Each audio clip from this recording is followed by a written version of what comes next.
Do a little mic check while we're here. Hey there. Do I need a, aha. All right, let's try this. Welcome, everybody. How are you today? Good. Who karaoke'd last night? Okay, those of you about the hairband photo shoot, I saw that. So today we're going to talk about the cognitive era and the future of content. I'm the Content Wrangler. My name is Scott Abel. I'm the creator of a series of books with XML Press on content strategy by a bunch of authors that are people who usually came from the technical communication or marketing fields. There's a sale on these books I've learned from the publisher today. You can go to bit.ly/XPL16 to check that out. That's enough of my commercial announcement, and if I don't trip over these wires, we'll be good. I live and work in San Francisco. I'm an evangelist for optimizing content production and doing better work with content.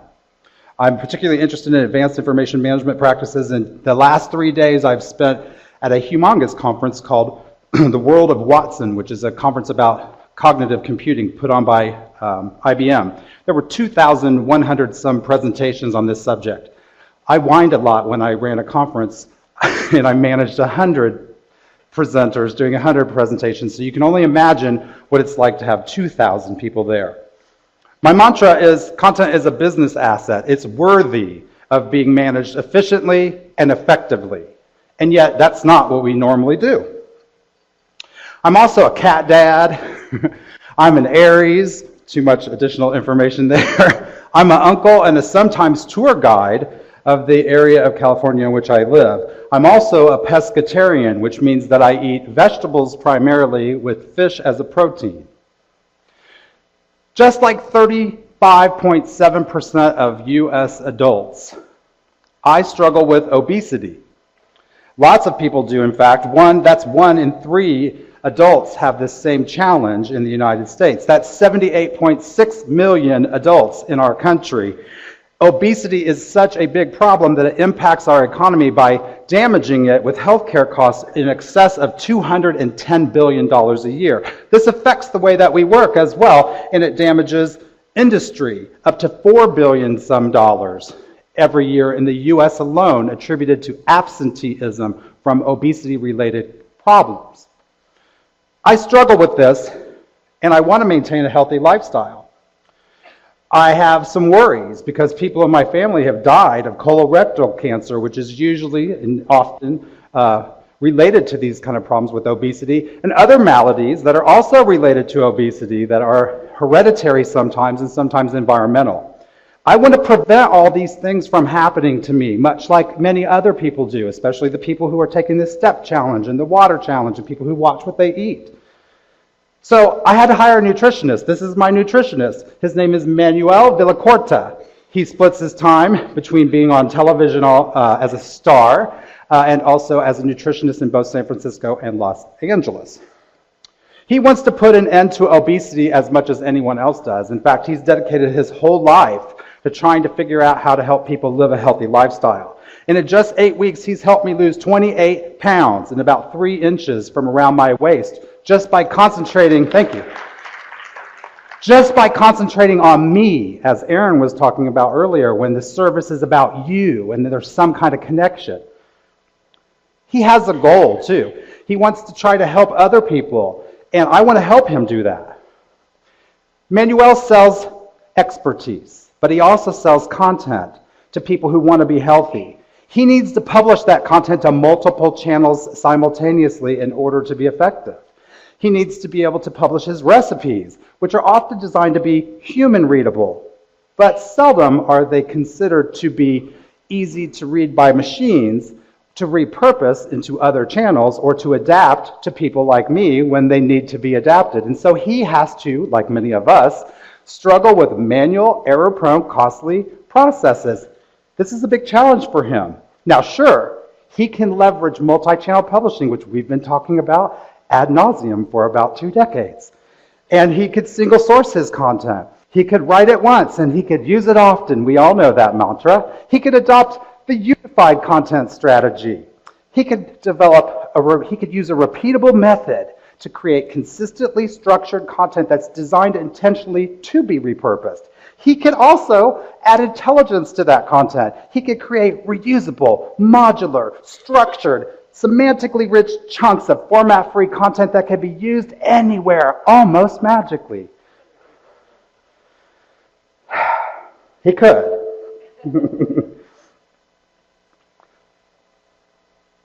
I think my battery might have died.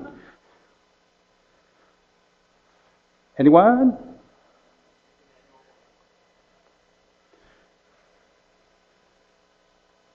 I'm not quite sure how to do that. Thank you. So he could do all these things, right? We've been talking about these things for years. I still do need an AV assistance, by the way. Thank you.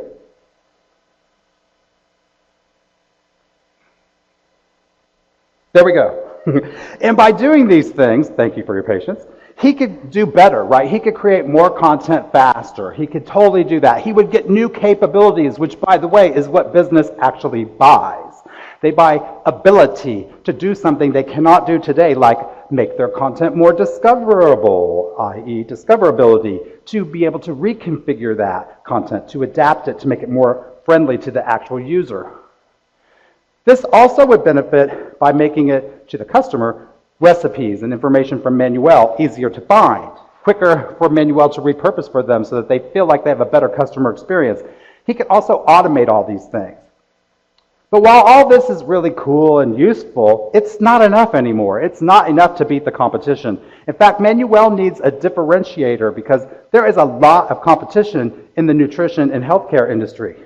He needs a secret weapon. He needs a weapon that will address his biggest problems. And his biggest problem is he can't scale. Neither can I. Neither can many of the consultants that are trying to teach you how to scale.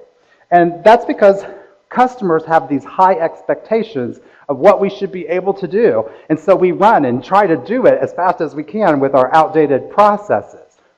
But customers desire exceptional experiences. And the chances that you're creating an exceptional experience is relatively low. Exceptional experiences are phenomenal. Phenomenal! That kind of thing. That's exceptional. Most of the stuff we create is not that. There's nothing extraordinary about how we're pushing content at our customers. They don't want to read the fucking manual. They don't want to call support. They don't want to use online help. They don't want to filter search results. They do not want to navigate your decision tree. They do not want to download a plugin. They do not want to complete your form. They do not want to learn your jargon. They do not want to do the work you should have already done for them in order to give them an exceptional experience. Manuel's customers want to find the easiest way to become healthier. And Manuel needs a secret weapon, which I believe is cognitive computing, to help him and to help others. Cognitive computing is simulation of human thought processes.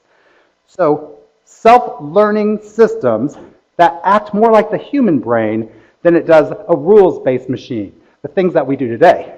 Cognitive systems learn at scale. They can consume tons and tons of massive amounts of data. They can consume and understand that data. Structured, unstructured, any language, any format. They can reason with a purpose in mind. They can actually help you make judgments, comparisons, make goal-oriented decisions for your content. And this would be really great for Manuel to be able to use. Cognitive systems also are designed intentionally to act like and behave the way humans do. So we want to be able to interact. Nobody wants to search your website. I don't care what anyone says. If you have a better alternative, you would not want to do this. Natural language processing, text to speech. These are the secrets of chatbots and beyond, right? These are the things that will actually make the experience more like the experience that you get when you're in a consumer to salesperson experience in person. Cognitive computing is not some giant system. It is a collection of applications that are weaved together in creative ways using all sorts. And this slide does not represent all of the many things that are coming out of this industry sector. So let's take a good look at a practical example. This one's called cognitive cooking. This is a service that could help Manuel, and it could be like his secret weapon. Think of cognitive cooking as a mathematical formula. Okay, we're in a room full of word people. I realize this is going to be challenging, but work with me. Cognitive cooking is kind of, sort of, there's a lot more things that go into this formula, but data plus human knowledge plus recipes, at least for Manuel's example. We want to take all this content, all this data, all the knowledge that's outside of Manuel's company, healthcare information, risk information, insurance, et cetera, et cetera, et cetera. We want to combine it all. We want to benefit from all the languages of the world, not just English. I was at a TED Talk in San Francisco when I got to see this in action. Florian Pinnell did a presentation called The Future of Food, in which they demonstrated how Watson could query and ask questions of audience members and then conjure up recipes that meet all of the criteria that I will explain to you here now. This is called conversational commerce. That's a word you want to write down. Conversational commerce. It's about natural, dialogue-driven conversations. It's about a system that understands and remembers what you just said and actually knows how to respond to your preferences, to your needs, to the things that are required, and give you relevant information back. Two great examples. One, download the app, The North Face. The North Face sells clothing, outdoor kind of things, clothing for winter, et cetera, et cetera. They have a great app that takes advantage of this conversational commerce. That's a practical example. Also, online, search for Gwen, gifts when you need them, from 1-800-Flowers. And Gwen is an AI system, a chatbot, that is programmed to be more conversational, and in the back end uses these cognitive technologies. So what data would help Manuel offer content as a service to the people who are trying to become healthier and have sought his advice? Well, Manuel could ask you about taste preferences, right? And he does. He asks you, do you prefer salty food, spicy food? He's trying to conjure up something that I will actually participate in, that I'll enjoy, and that I'll still get the benefits from. He could ask me about my dietary requirements, like if I'm allergic to nuts, or if I have to have an egg-free diet. He could talk to me about my religious, moral, and healthcare preferences, the things that impact food. He could talk to me about work habits, and he did, and about the sedentary lifestyle that many of us have, whether or not we take breaks, what our stress level is, and lifestyle choices. Are we bothering to do any of these things? Exercise, sleep well. All these things impact that, plus my family history, heredity, the length of time that each one of my relatives was alive, when they were born, when they died, and why they did. Medical records, my 23andMe profile, which is my DNA snapshot, my medical records, treatments, blood labs, scientific research that's done every day all around the world to study individual compounds to find out if they help you in one way or another to avoid the diseases you do not want to die of because of obesity. Manuel could do all of these things. And when he puts all of this stuff together, personal data and public data, which he tries to do manually. So Manuel is manually trying to process all of this stuff for every single one of those problems, for every customer, every patient, which makes him not scalable. But the result could be that with cognitive content solutions, Manuel could beat the competition. He could offer a differentiator that nobody else can offer, data-driven content that's tailored exactly to my needs or your needs, based on all of this data collected in a much more efficient way, processed by a machine that actually thinks and acts and behaves like a human being, as opposed to the rule-based systems that we have today. Why is this better? Because right now you're all thinking of a whole bunch of things. You're multitasking. You could probably hear the person behind you rattling a candy wrapper and say, if that person does not stop doing that, I'm going to turn around, right? Or somebody whispering. You're also listening to me. You're watching. You can feel a vibration on your phone. You're able to multi-process a bunch of stuff at once because you don't have a bottleneck in your brain that says, that's too much. I can't process what Scott's saying, so all I can do is pay attention to my phone. Right? Because human brains are designed and wired that way, and our computer systems are going to be starting to do that too. But that's not the only thing he could do. What if Manuel could connect his service with cognitive computing to the services of others? Why would he want to do that? Because you're supposed to focus on your core competency. What if he could focus on providing great nutritional information? He could be the face. He could be the sales rep, the person that you want to talk to, the person that you can trust with your private information, the guy who cheerleads you when you do well. But he should focus on that core competency and allow Watson to do things like data collection, analysis, being able to make recommendations, create the recipes from flavor profiles provided by what? Scientists that study flavor combinations.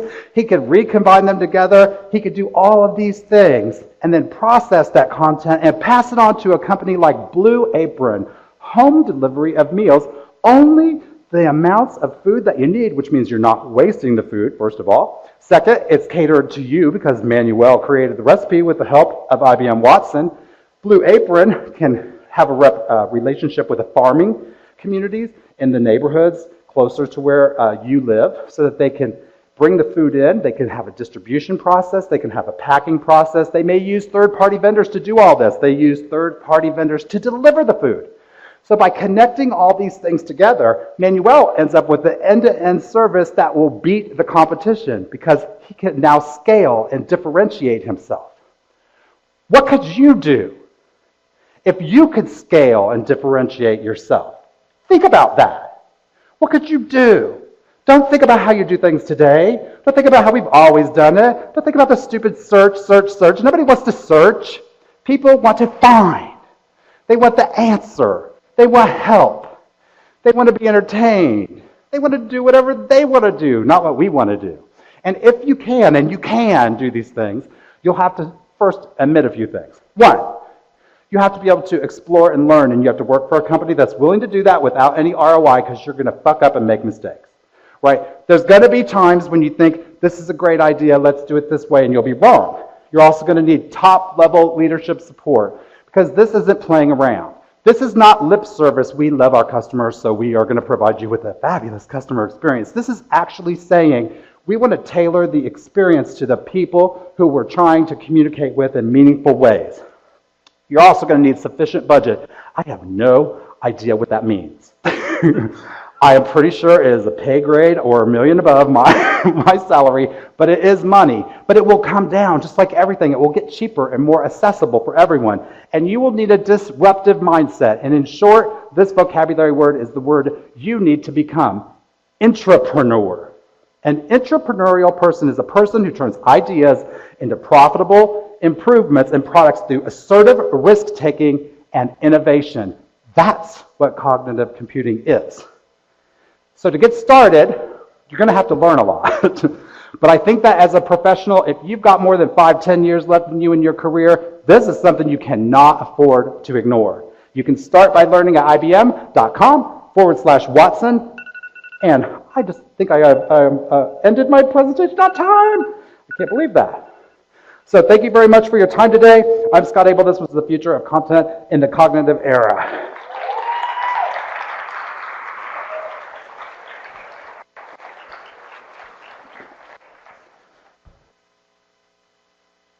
Are we on? There we go. Okay,